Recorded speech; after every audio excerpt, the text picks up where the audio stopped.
In 1919, a serial killer terrorizing New Orleans sent a letter to the newspapers with an ultimatum: play jazz music all night or die.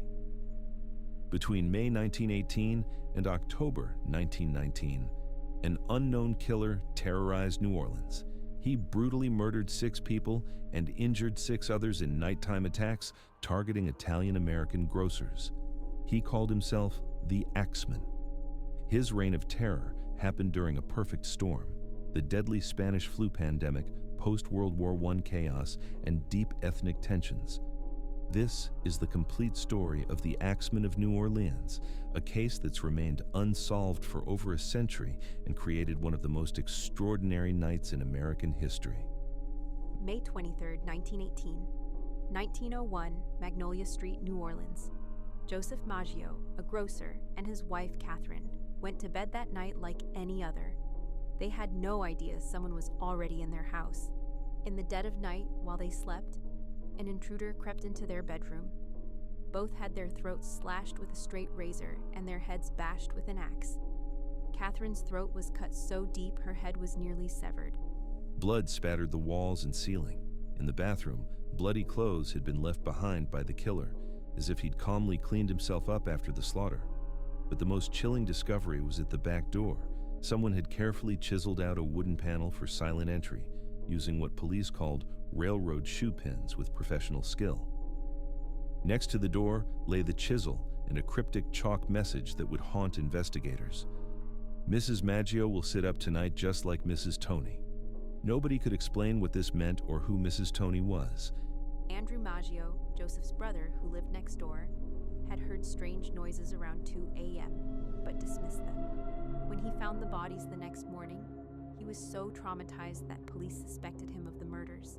They interrogated him for 4 hours and banned him from attending his own brother's funeral. The killer had vanished into the New Orleans night. This was just the beginning of 18 months of terror that would grip the entire city. On June 27, 1918, he struck again. Louis Bessumer and his mistress Harriet Lowe were attacked at their grocery. Bessumer survived with skull fractures, but Lowe died 7 weeks later from her injuries. In a shocking twist, as Lowe lay dying, she accused Bessumer of being her attacker. He was arrested for murder, but acquitted after the jury deliberated for just 10 minutes. August brought 2 more attacks within 5 days. On August 5th, pregnant Anna Schneider woke to find a dark figure standing over her bed. Despite severe head injuries from repeated blows with a lamp, she survived and amazingly gave birth 2 days later. But August 10th was worse. Elderly grocer Joseph Romano was found by his nieces with 2 gaping head wounds that exposed his brain. He died 2 days later, but not before his nieces saw something crucial: the killer escaping. They described a dark-skinned, heavy-set man wearing a dark suit and slouched hat. Then something truly terrifying happened. Detective Theodore Obitz, who was investigating possible connections between the murders, was killed in a related robbery on May 26, 1918 Many, to wonder if the Axeman was eliminating anyone who got too close to the truth. By now, panic gripped the city.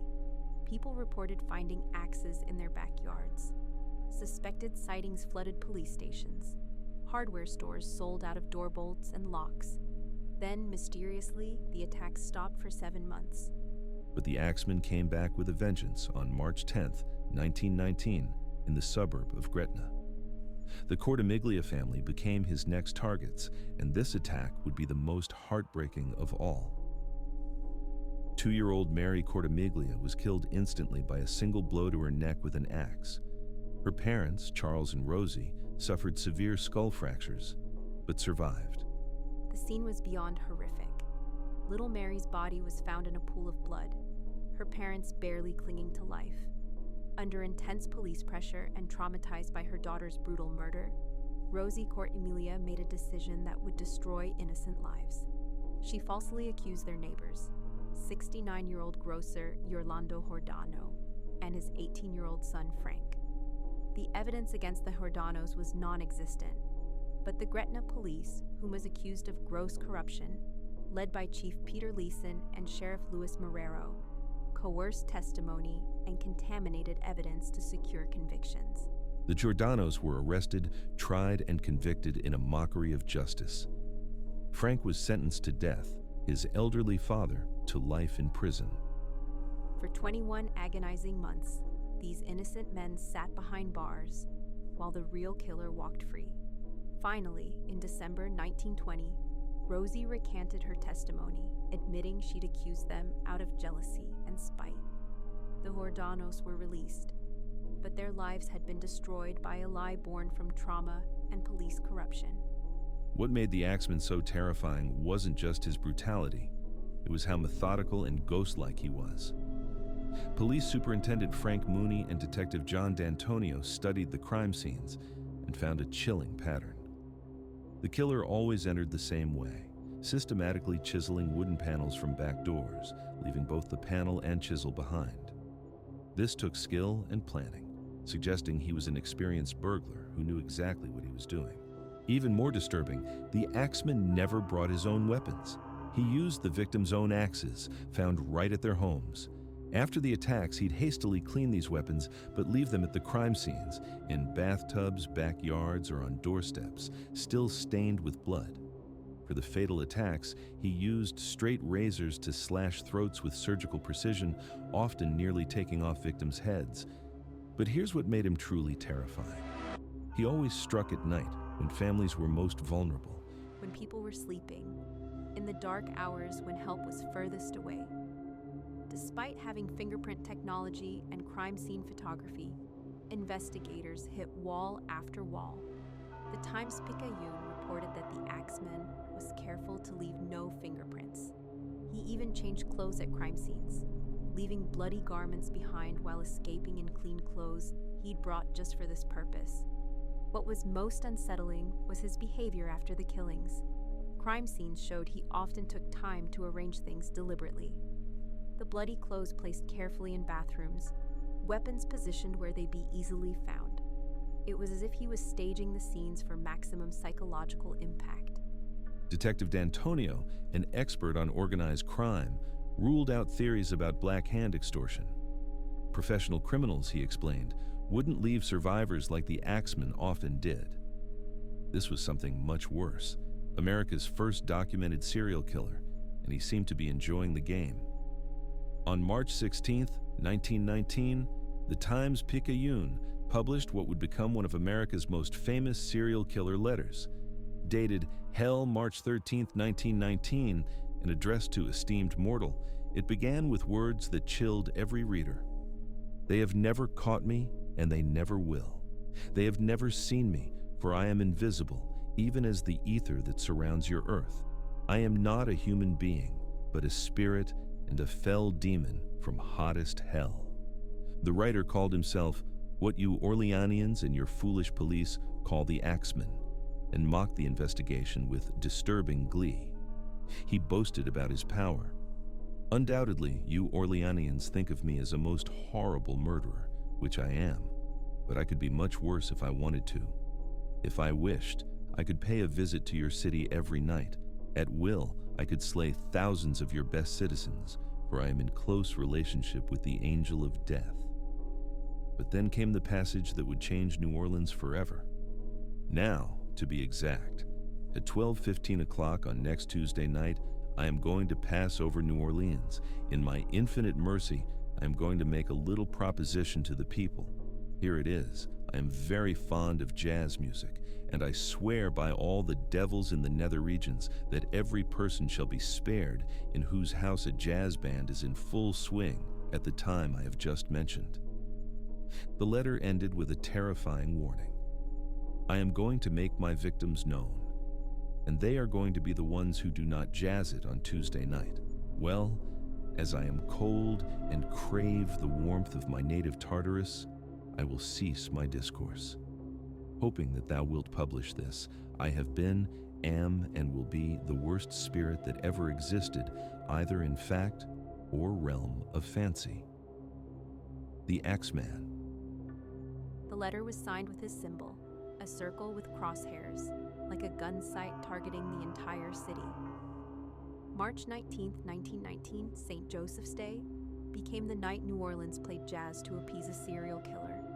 As darkness fell, something incredible happened. Every dance hall in the city packed to capacity. Professional and amateur bands played in hundreds of houses throughout the city. Music echoed from every neighborhood as the entire community came together in an unprecedented act of defiance through jazz. This was remarkable because jazz was controversial in 1919. The Times-Picayune had published editorials calling jazz an atrocity and demanding it be banned. But on this night, fear of the Axeman overcame cultural prejudice. From the French Quarter to the suburbs, jazz filled the air past midnight. No murders happened that night. Whether the letter was real or an elaborate hoax, the city had united through music, and lives were potentially saved. Modern research suggests the letter might have been written by jazz musician Joseph John Davila, who composed the mysterious Axeman's Jazz that very night and promoted it using the newspaper coverage. Real or fake, the letter created one of the most extraordinary nights in American history. To understand the true horror of the Axeman's reign, you need to picture New Orleans in 1918 to 1919. The city was drowning in multiple disasters at once. The Spanish flu pandemic devastated New Orleans with 3,362 deaths between September 1918 and March 1919. Nearly 1% of the population. This made New Orleans one of America's hardest-hit cities, with twice the national death rate. Post-World War I chaos made everything worse. The U.S. War Department had forced the closure of Storyville, the infamous red light district, scattering jazz musicians who'd found steady work there. The city's nightlife and music scene were in shambles. The Italian-American community, about 20,000 people, faced brutal discrimination.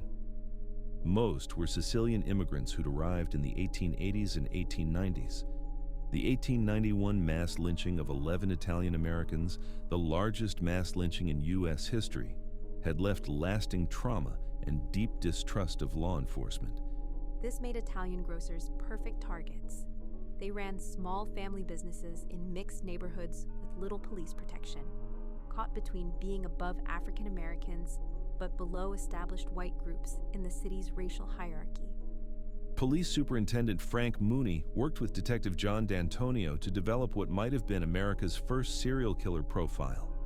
They described the perpetrator as having dual personalities and compared him to Dr. Jekyll and Mr. Hyde and Jack the Ripper.